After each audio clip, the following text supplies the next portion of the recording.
Hello, this is Paul of paulcunnington.com. I'm a guide that helps people with challenges of their mindset, or they want to understand why they're feeling so much frustration or feeling stuck or a lot of anxiety, because that's a way I used to feel. And I've just done a post talking about living in the present. And it sounds like a really simple thing whenever I used to hear that, and it took me years personally. It doesn't have to take you years, but it did for me to actually really understand what living in the present means and why it's so important. Um, Most people who are not what we call conscious, so most people are living in programming that they have been given since childhood, from culture, from family, from everybody, from when they were little. And they've heard this programming over and over and over again. And this is why so many people feel so stuck or stressed out, or they just they really have it feeling a lot of pressure in life at the moment. And one of the things I learned was that you have a lot of programming that tries to get you to look into the past. We then identify with things that have happened in our past. So we retain that within our own identity. We think the things that happened in our past are who we are. And we have some programming, for most of us, that we're unaware of, that says when we did something wrong, we've got to remember it. It's very important that we remember it. We must never get anything wrong, and we must always remember it so we don't fail again. We must never fail, and if we do it, when we never do it again, and we beat ourselves up over and over and over again about things that have happened in our past. I don't know if you can relate to that, but I did that. I lived in my past for years.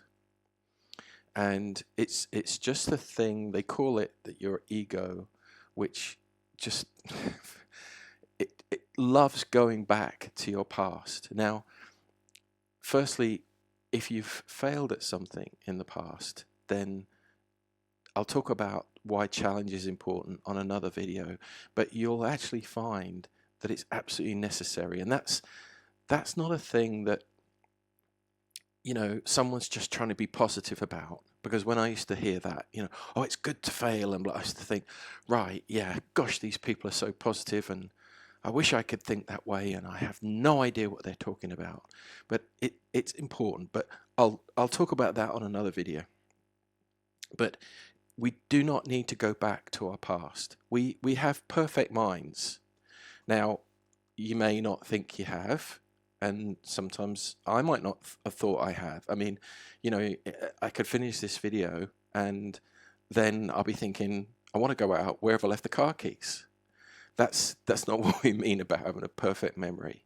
It means that if there's something you need to be reminded of in the future that you learned from, your memory will bring it forward.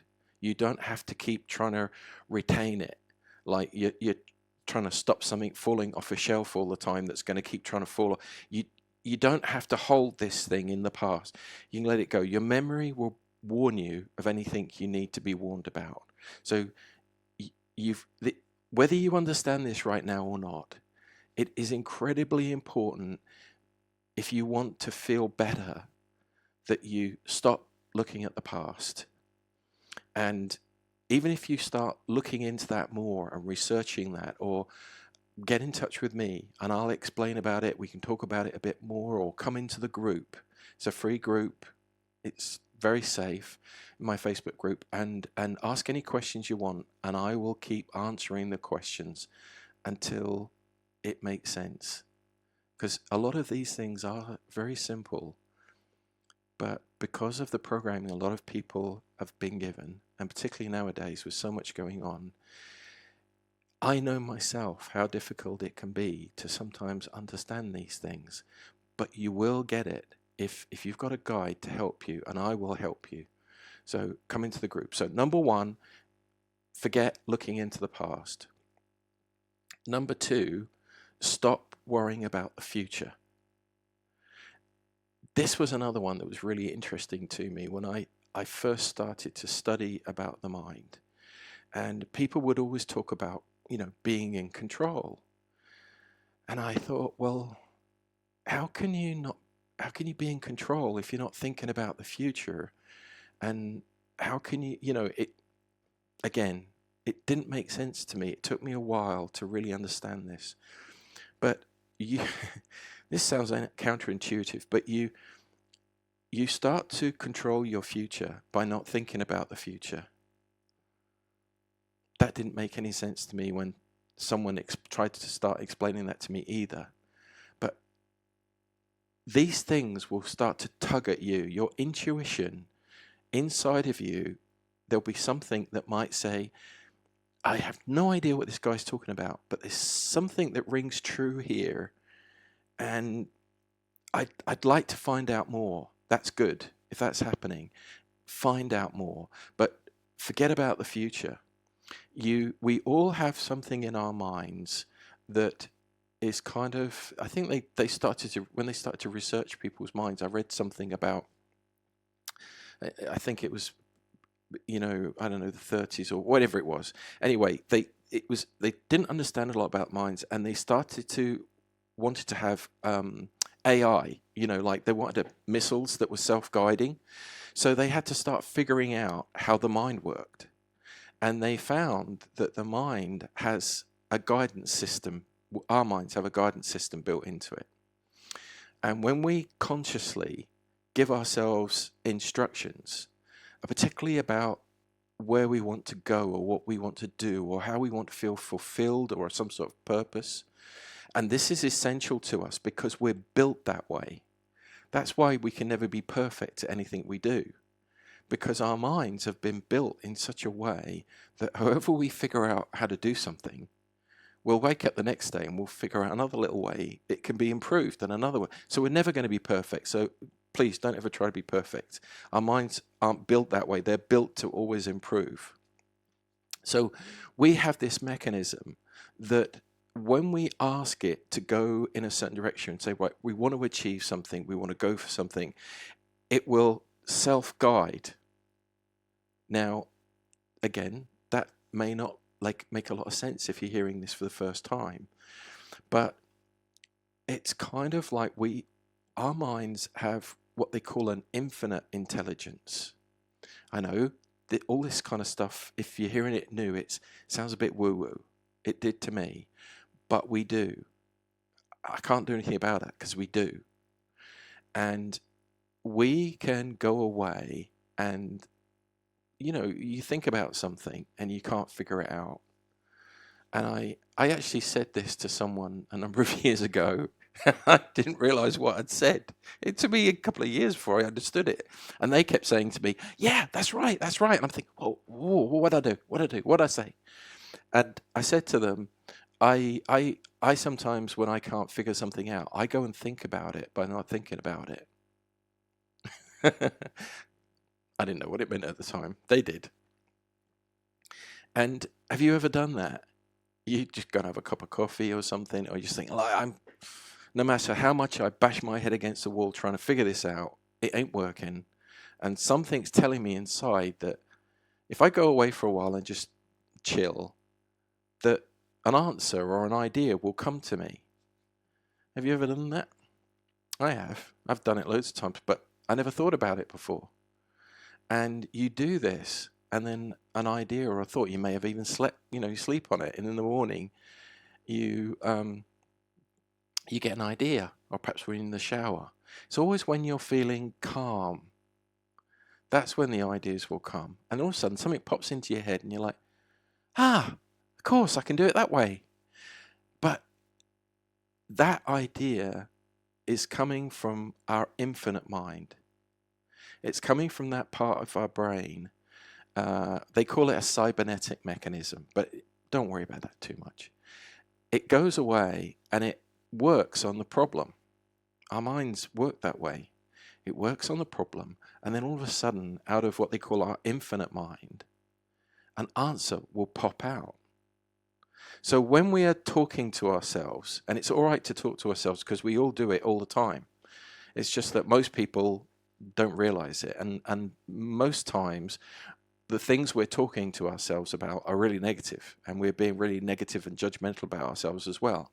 But if we give ourselves an instruction about something we want to do, we will go away and our minds will start to figure out ideas. Then we have to watch, by being in the present, by being in the moment, in what we call the now. We have to watch for the opportunities as they pop up, as our infinite mind starts to give us hints, as we say, opportunities. Say, right, here's something you could do. And you've got to then take action. You've got to act on those things you sense. Now, a lot of times something might pop up and you might think, I really want to do this thing, but I don't want to do that. And that's the important point, because then you've got to decide, am I going to do this or am I going to do this? So by being in the present all the time, your mind starts to clear. If you think about a train, you're not thinking all the time about the tracks behind you or the tracks in front of you. You're just thinking about the tracks you're on.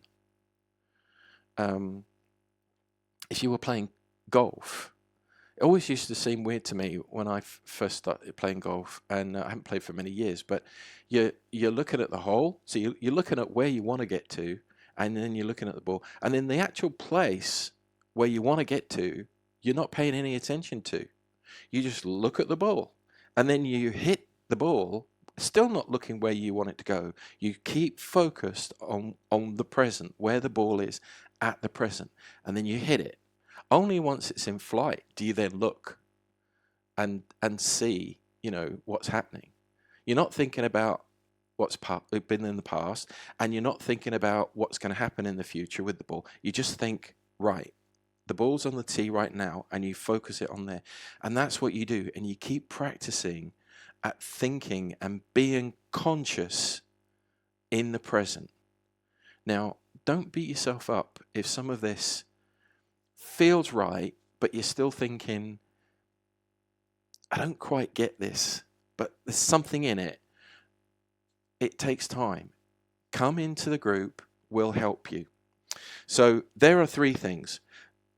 The 4th thing is, when you're acting in the present, when you're being in the present, we have to be ourselves. You have to be authentic. Now, sometimes you may need some help with that, because we are so used to fitting in with everybody else. We do everything so we don't stick out. We're not always really thinking about being our authentic selves. You have your kind of work self, and then your home self, and then there might be even your sporty self. If you go and play with a team, you're slightly different then. It's learning how to be your true and authentic self, and sometimes that takes a little bit of work, because you've been acting within a set of rules that you've given yourself about how you feel you should act, but you don't always feel comfortable with that. And then the reason why you keep getting this pull inside you is because you're not being yourself. So we've got to be in the present, and we need to be ourselves. Very few people are able to be themselves at this point in time, and we can help you with that. The book behind me, you can see Mistaken Identity, can help you a lot with that, and I've got lots of information in the group. We can help you with that. And so all of these things we can help you with. Don't expect you to understand all these things straight away, but they are incredibly important. So being present and being authentic. And then the last thing is, you've got to have something that you're going for. Now, I had a lot of people talking to me about goals years ago, and I used to think, yeah, that's cool, and all these clever, successful people do that, and I don't really get it. And, it doesn't matter if you call it a goal, it can be just something you want to achieve, or a target, or anything. I mean, if you think of people who, when they want to go away on holiday, straight away they get a picture in their mind of where they want to go, and that's a goal, that's a target. It could be anything. But there has to be something that you can sit down and say, I want to go for that. And it's how we operate. It's the core of how our minds operate. This is why we're the only ones that have minds that operate the way we do. All the other animals, they're working through instinct. But we have a mind that can make choices and make decisions, and we can figure an awful lot of things out. And we have a very, very powerful mind, a mind that only functions, only has its power working in the present. So there has to be something all the time that we want to go for. If we just get into some sort of mediocrity, it's not good for us. We're going to feel frustrated. We're going to feel all the things a lot of people are feeling right now. And, the target can be something that's going to push you out of your comfort zone, because we need challenges. This is what it comes down to, having failures and stuff like that. We have to have challenges, because that's how we grow. And as human beings, we have to grow in our mentally, in our minds. If we're not getting that, feeling that sense of growth, it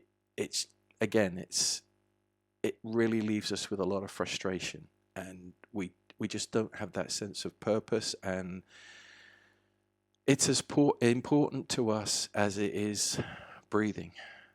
If we can't do that, we're just not living in the way that we're meant to live.